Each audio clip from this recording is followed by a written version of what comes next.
2 siècles d'émancipation, 2 siècles pendant lesquels on aura appris à l'homme à ne plus disposer de lui-même pour autre chose que lui-même. 2 siècles de lumière ont débouché sur cette bonne nouvelle.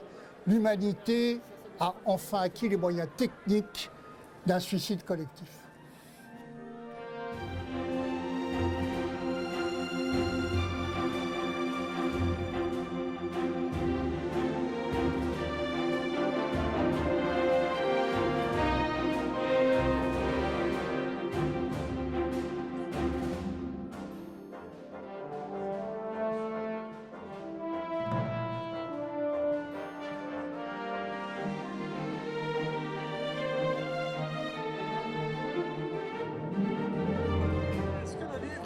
Par rapport au iPad et tout ça. Oui et non en quelque sorte. C'est-à-dire qu'on le présente toujours comme un objet périmé, mais finalement c'est l'objet vers lequel on se tourne. C'est quoi qu'on en dise, une bibliothèque qui tiendrait exclusivement sur je ne sais quelle clé USB, sur je ne sais quelle tablette, ce ne serait pas une bibliothèque. Il y a un bonheur à se promener dans une bibliothèque, il y a un bonheur à regarder des livres, il y a un bonheur à prendre des livres, voir comment on l'a souligné, de quelle manière on l'a travaillé, et ainsi de suite. Donc non, le livre, cela dit un bel avenir, je n'en doute aucunement. Ce que je constate, c'est que les hommes ne se contentent pas de leur existence terrestre, et d'une génération à l'autre, d'un pays à l'autre, en tant que tel, il y a toujours la quête d'une transcendance, nommée de plusieurs manières, mais manifestement, ceux qui ont cru qu'il était possible de transformer l'homme simplement en fait divers anecdotique de l'histoire du cosmos, ne répond pas à une aspiration du cœur humain qui a trouvé à s'exprimer à travers la foi, à travers l'histoire. Donc je ne crois pas que demain matin, la foi va s'éteindre, elle prend plusieurs visages, je crois que l'aspiration à la transcendance et au sacré est inscrite dans le cœur de l'homme. Qu'une civilisation, alors je regarde ça parce qu'en ethnologue, d'une civilisation à l'autre, cette quête du sacré prend plusieurs visages. Dans la nôtre, évidemment, c'est à travers le christianisme, mais je constate, je reviens plus largement, que la bête humaine ne se contente pas d'être la bête humaine.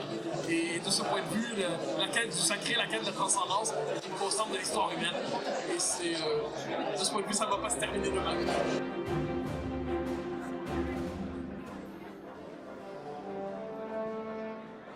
C'est la première fois que je fais le salon du livre, cette fête du livre, avec une ambiance très particulière, très douce.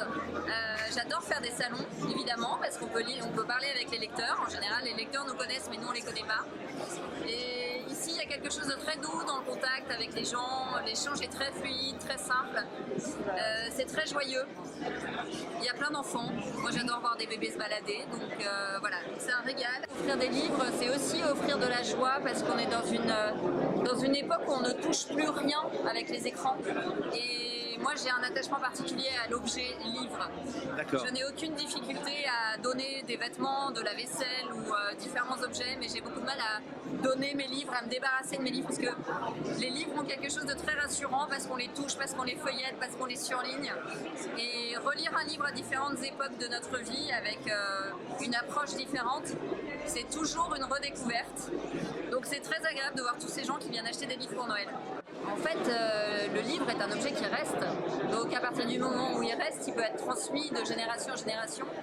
En fait, il est quelque chose aussi de notre identité. Avoir une bande dessinée qui nous a été donnée par une grand-mère avec des pages qui sont collées et qui sont toutes jaunes, ça nous relie en fait.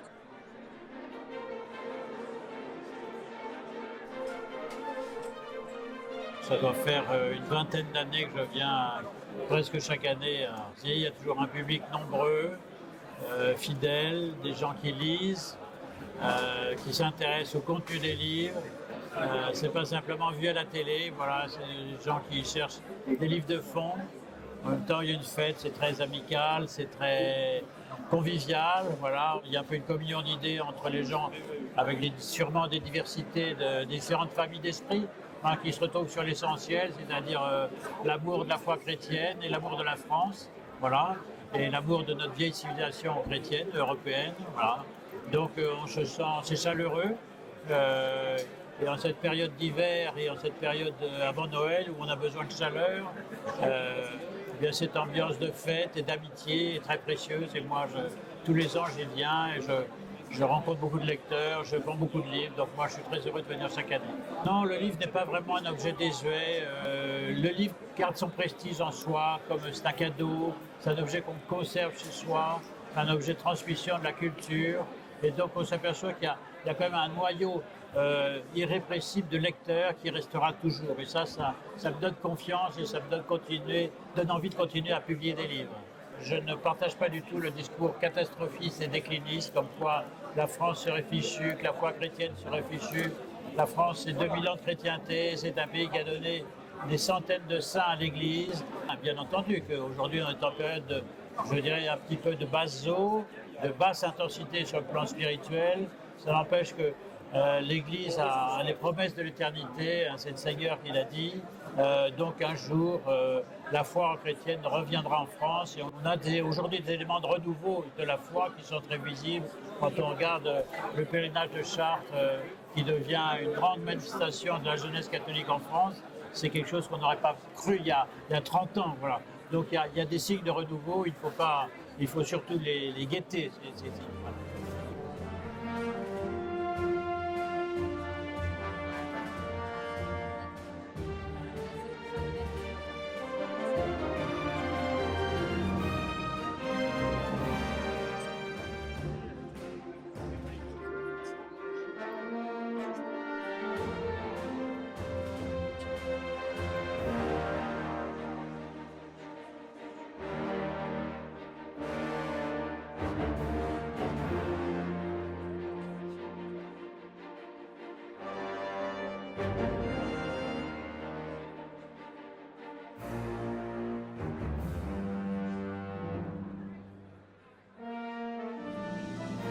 C'est la quatrième fois, je crois, que je viens à la fête du livre des Renaissances catholiques. C'est un public, on se sent en famille, chaleureux, attentif, cultivé. Ça s'appelle un livre. Ça tient dans les mains. Ce n'est pas virtuel, c'est matériel. Hein, et c'est la raison pour laquelle le livre demeurera. Le livre va subsister. D'ailleurs, vous remarquez que le livre, l'objet papier, a résisté à la concurrence du livre numérique. Les Français ne sont pas totalement fous. Ils savent ce qu'est un bel objet, un livre. C'est l'outil par excellence de la transmission. C'est la culture du logos, la transmission de notre savoir, de notre patrimoine, de notre tradition. C'est le véhicule privilégié, il demeure, et il faut s'en réjouir. Et je pense que toute la modernité, avec ses artifices et ses moyens, n'aura pas raison de cet outil-là, et c'est tant mieux.